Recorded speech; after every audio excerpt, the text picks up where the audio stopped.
In the summer of 1977, a message quietly moves through diplomatic backchannels in Washington, D.C.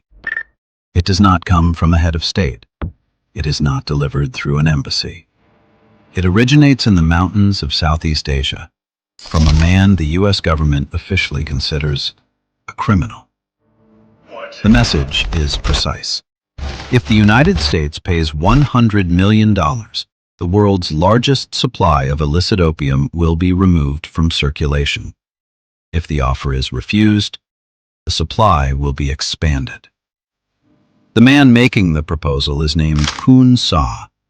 At the time, American intelligence estimates that roughly 40% of all heroin entering the United States originates from operations under his direct control. Public health data later links 1 in every 4 heroin-related deaths in the country to distribution routes tied to his organization. Emergency rooms across major U.S. cities are already strained.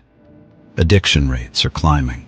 Federal agencies are under pressure to respond. And yet the most disturbing detail is not the scale of Khun Sa's operation. It is how he acquired the knowledge to build it. Because the tactics, logistics, and command structure behind his empire were not invented in isolation. They were learned. Many of them inside training systems designed, funded, and protected by the United States itself. How did he manage to defeat the system, and what force protected him? Golden Triangle, 1949.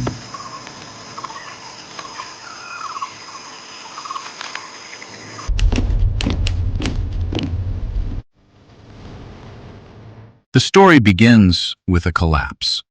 In 1949, Mao Zedong's communist forces seize control of mainland China. Chiang Kai-shek's nationalist government retreats to Taiwan. But not all of Chiang's army escapes. Between 10,000 and 12,000 Kuomintang soldiers flee south instead, crossing into the remote highlands where Burma, Laos, and Thailand converge, a region that will later be known as the Golden Triangle.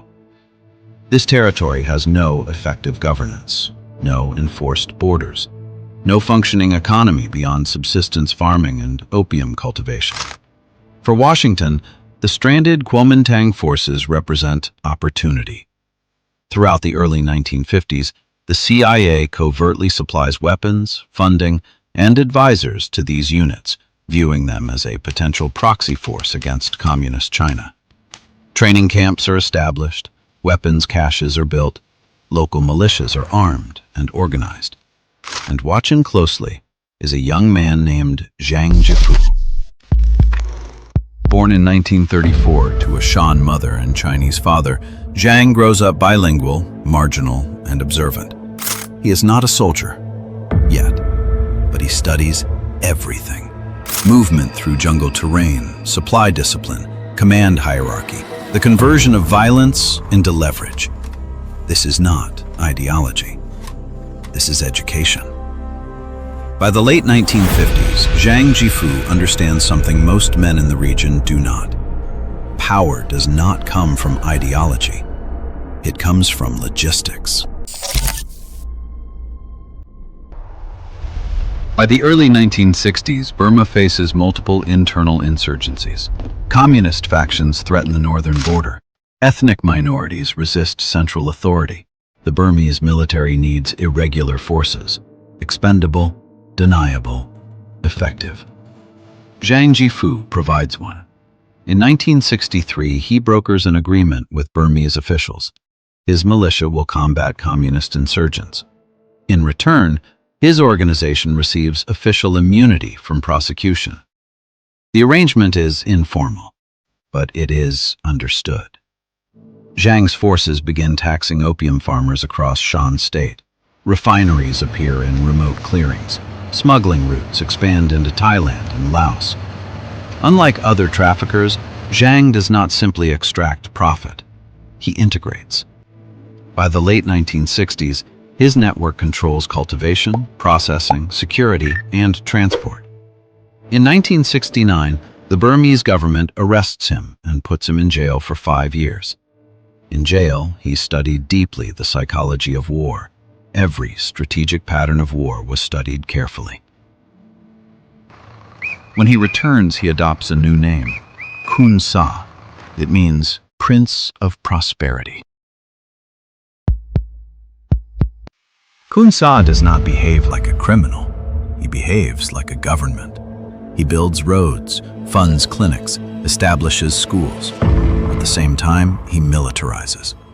By 1976, his organization, now operating as the Shan United Army, controls significant territory along the Thai-Burma border. Thai authorities tolerate his presence. He acts as a buffer against communist influence. This tolerance is not ideological. It is transactional. Khun Sa understands legitimacy is performative. If he looks like a revolutionary, sounds like a nationalist, and pays reliably, he can operate openly. And in 1977, he decides to go public. Khun Sa contacts intermediaries linked to Congressman Lester Wolf, then chairman of the House Select Committee on Narcotics. The proposal is explicit. The United States may purchase his entire opium stockpile for $100 million. The money, he claims, will be invested in development for the Shan people. He will exit the trade. The implication is unavoidable. He is not offering peace. He is selling restraint. The U.S. government rejects the proposal outright. Publicly, it is labeled extortion. Privately, officials acknowledge something more troubling. One individual has acquired leverage over the national public health of the United States. Khun Sa receives the rejection, and he accelerates.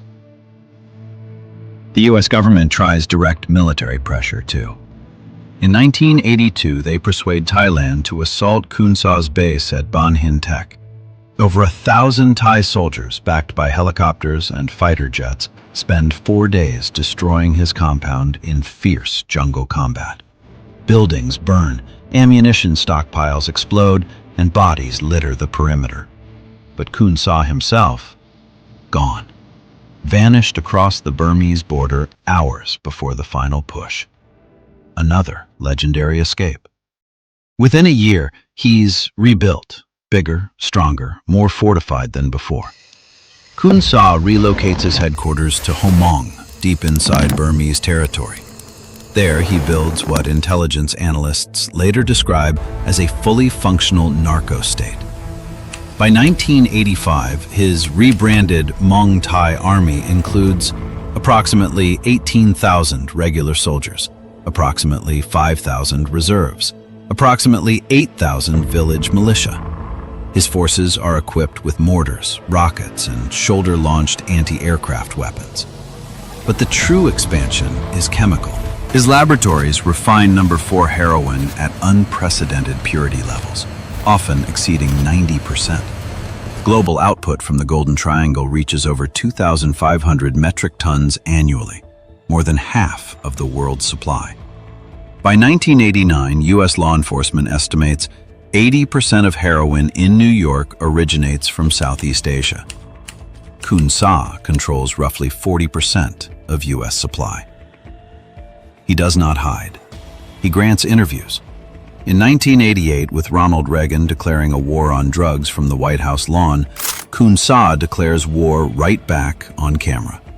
He invites international journalists to his headquarters and gives a press conference that stuns the world. With cameras rolling, the 54-year-old warlord looks directly into the lens, repeats his $100 million buyout offer, and then taunts the DEA directly. "Why not use a bandit to catch a bandit?" he asks, smiling. He's not hiding. He's advertising. The DEA places a $2 million bounty on his head. It changes nothing. In 1989, a federal grand jury in New York indicts Khun Sa on heroin trafficking charges. He responds publicly, calling American drug policy hypocritical. Meanwhile, the DEA launches coordinated operations across Thailand, Singapore, and Hong Kong. Major shipments are seized, financial networks disrupted. In 1994, 11 of his senior lieutenants are arrested in a single multinational sweep. For the first time in decades, the system strains. And then, a new threat emerges. The United Wa State Army, backed quietly by the Burmese military junta, begins encroaching on Khun Sa's territory. This is not law enforcement. It is replacement.